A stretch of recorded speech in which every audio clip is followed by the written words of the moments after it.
पर्यावरण एक समाज में इतनी बड़ी समस्या है और पर्यावरण के प्रति लोगों में उदासीनता भी है।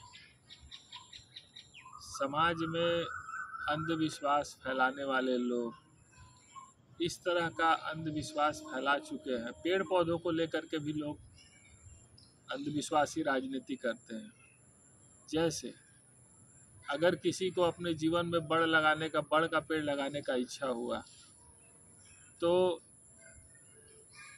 उनको कहा जाता है कि पीपल भी लगाना होगा, फिर उसका विवाह भी करना होगा। इस तरह का बहुत तरह का ऐसा आडंबरिक बात है, अंधविश्वासी बात है, जो कि कहीं ना कहीं पर्यावरण के उत्थान में बाधक है। दूसरा, अगर कोई व्यक्ति का जीवन में तो उतार चढ़ाव आते ही रहता है। अगर कोई परिवार अपने संस्कारगत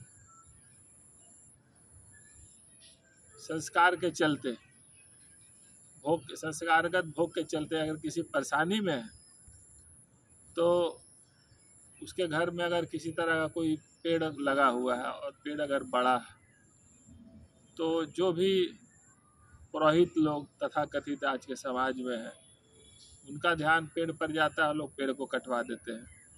उनका कहना होता है कि पेड़ के चलते ही आपके जीवन में जो कुछ भी हो रहा है नेगेटिव, जो कि सरासर गलत है। वो जो पेड़ लगा था तो कितने सारे बाल बच्चे उस घर में जन्म लिए, उनका नौकरी हुआ, सब विवाह हुआ, सब कुछ हुआ। लेकिन अगर थोड़ा भी उनके जीवन में उतार चढ़ाव आया तो पेड़ को कटवा दिया जाता है, केवल इसलिए कि अपना पुरोहितगिरी दिखलाने के लिए। उससे कोई लाभ नहीं होता। वो एक तरह का महापाप है, उसको महापाप बोला जाएगा। कोई अबोध जीव बिना मतलब का, बिना किसी कारण का उस जीव को हत्या कर दिया जाता है, उसको मार दिया जाता है, उस पेड़ को नष्ट कर दिया जाता है, यह पर्यावरण में बाधक है। तीसरा, आप एक चीज़ देखिएगा कि एक देवदार जाति का एक पौधा होता है, उसको लोग अशोक बोलते हैं। एक्चुअल में वो अशोक है भी नहीं। अगर किसी के घर के आगे है तो देखिए लोग उसको कटवा देते हैं। उसमें तर्क देते हैं कि सीता जी शोक के समय में अशोक वाटिका में थी, इसलिए अशोक का पेड़ घर के पास आसपास भी नहीं लगाना चाहिए। एक्चुअल में वो तो अशोक है भी नहीं, वो तो देवदार जाति का पौधा है, इंडियन पाइन के नाम से भी जाना जाता है। और जो अशोक है जिसका फूल लाल होता है, जो मेडिसिनल अशोक है, अगर वो रहता भी और उसको आप कटवाते तो एक बात भी थी कि चलिए थोड़ा देर के लिए मान ले कि सीता जी को जब रावण हरण किया था तो अशोक वाटिका में शोक के समय में था, लेकिन वो तो अशोक भी नहीं रहता और उसको लोग कटवा देते हैं। बहुत सारे लोगों के घर के आगे आप बड़ा वृक्ष देखिएगा, खूबसूरत छायादार वृक्ष देखिएगा, उनके बगान में कुछ दिनों के बाद देखिएगा अगर उनका भी थोड़ा भी जीवन में उतार चढ़ाव आया तो पेड़ को लोग कटवा देते हैं। सब अंधविश्वास के चलते भी लोगों में एक तरह का उदासीनता है। अशोक का मतलब है जहाँ शोक ना हो। अगर किसी के घर में लाल फूल का अशोक, मेडिसिनल अशोक है, तो आप समझ लीजिए कि बहुत पुण्य का काम है और बहुत ही अच्छा पौधा है। पहले जितने भी ऋषि महर्षि लोग हुए, वैद्य लोग हुए, उनका मानना था कि उस पेड़ का हवा मात्र लगने से ही महिला अगर उस पौधा के संपर्क में, अगर पेड़ के संपर्क में अगर रहती है, उसके आसपास अगर कोई महिला रहती है तो उनको उसके हवा मात्र से ही उनको बहुत लाभ मिलेगा, ऋतु काल में खास करके। तो इतना उसका मेडिसिनल वैल्यू है और उसको पेड़ को लोग कटवा देते हैं। तो इसलिए उसका नाम है अशोक, मतलब जहाँ शोक ना हो। और लोग क्या बोलते हैं, यह शोक का पौधा है, कटवा दिया जाता है। तो इस तरह से बहुत सारे अंधविश्वास के चलते भी पर्यावरण कहीं ना कहीं प्रभावित है। अब आ जाइए आप गमला का पौधा। जो पौधा जमीन में लगना चाहिए, केला का पौधा जमीन में लगना चाहिए, अगर ज़मीन है तो, अगर बागान है तो जो पौधा बढ़ का ज़मीन में लगना चाहिए किसी जगह पर, उसको सेवा करना चाहिए, उसको गमला में लगाया जाता है। आंवला का पौधा सबसे ज़्यादा शोषण आंवला के साथ होता है।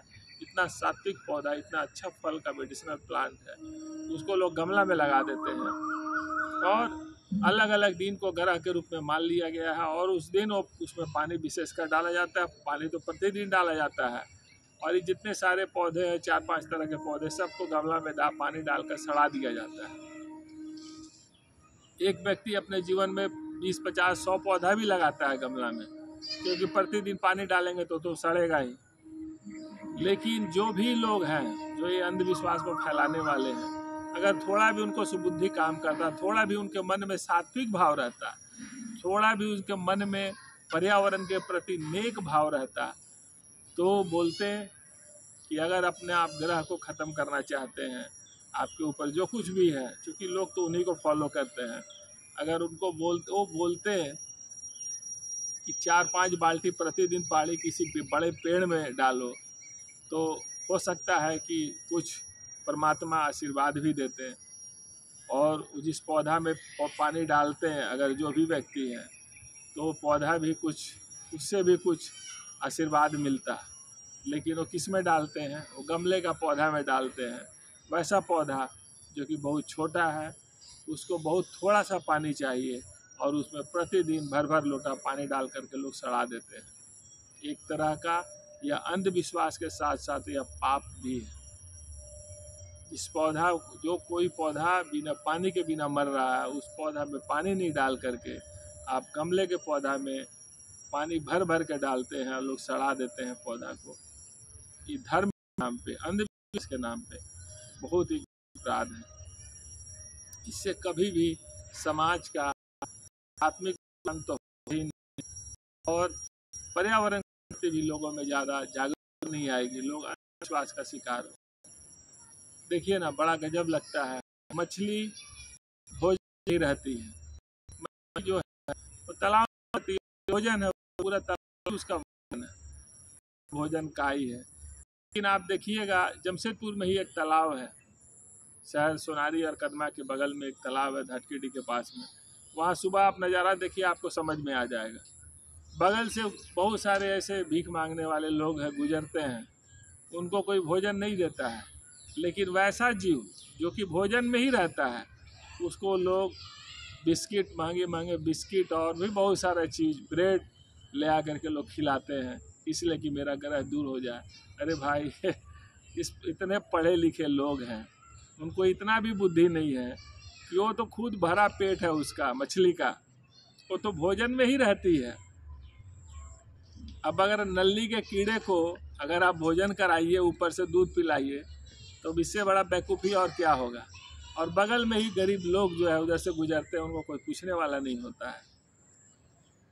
तो आप समझ सकते हैं कि ये कितना बड़ा अंधविश्वास है और इससे समाज का कल्याण नहीं होता है, इससे समाज जो है का अधोगति की ओर जाता है।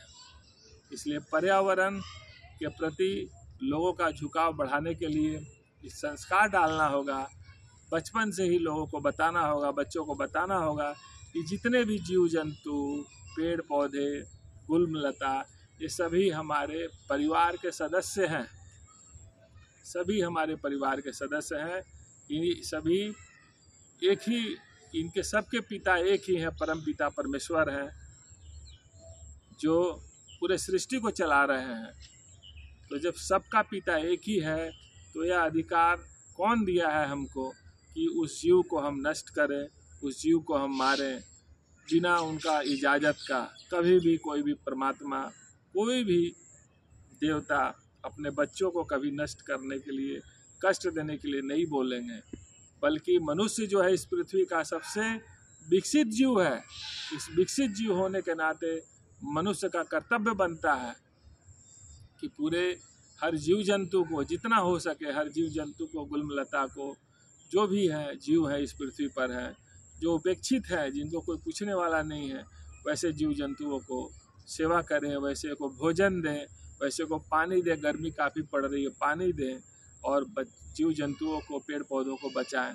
तभी पर्यावरण को बचाया जा सकता है, पर्यावरण का संतुलन संभव है जब तक हम इन जीव जंतुओं को, पेड़ पौधों को अपने परिवार का सदस्य के रूप में स्वीकार नहीं करें, तब तक जितने भी तरह का प्रयास हो वह सब प्रयास निरर्थक होगा, क्योंकि इनका संबंध हमारा एक दूसरे का भाई बहन है, इसको नकारा नहीं जा सकता है।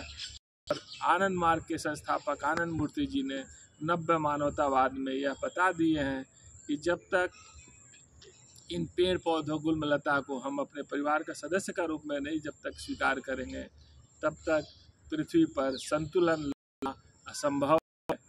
आनंद मार्ग